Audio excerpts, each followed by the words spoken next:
আমি একটি কথা বলে শেষ করতে চাই, কারণ জীবনে 54 বছর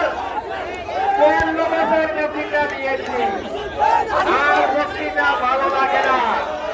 তাই বাংলাদেশের ট্রাক্টর থেকে শুরু করে দুনিয়া পর্যন্ত তারুণ্যের উচ্ছ্বাস তরুণদের কাছে আমরা নেতৃত্ব দিয়ে দিয়েছি। আজকের এই জুলাই যোদ্ধাদের প্রতি শ্রদ্ধা জ্ঞাপন করছি। এই জুলাই যোদ্ধার মাধ্যমে যারা শহীদ হয়েছে তাদেরকে স্মরণ করছি। আগামী দিনে সুখী সমৃদ্ধি বাংলাদেশ করতে হইলে এই ভারতীয় জোটকে নির্বাচনে জয়যুক্ত করার আহ্বান জানিয়ে আমি ব্যক্ত হয়ে গেছি।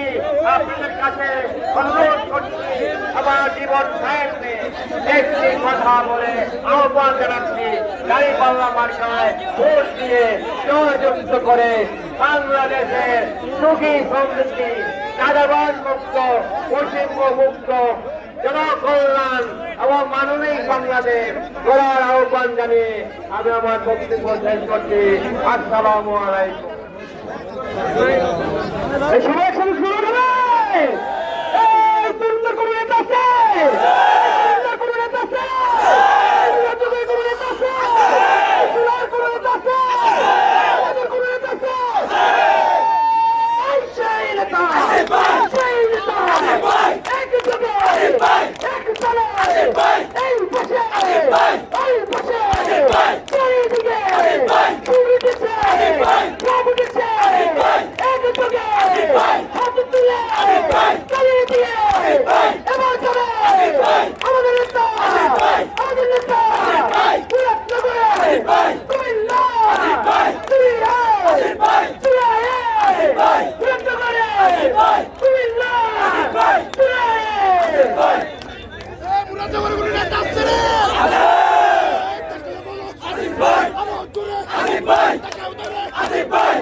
আসিফ ভাই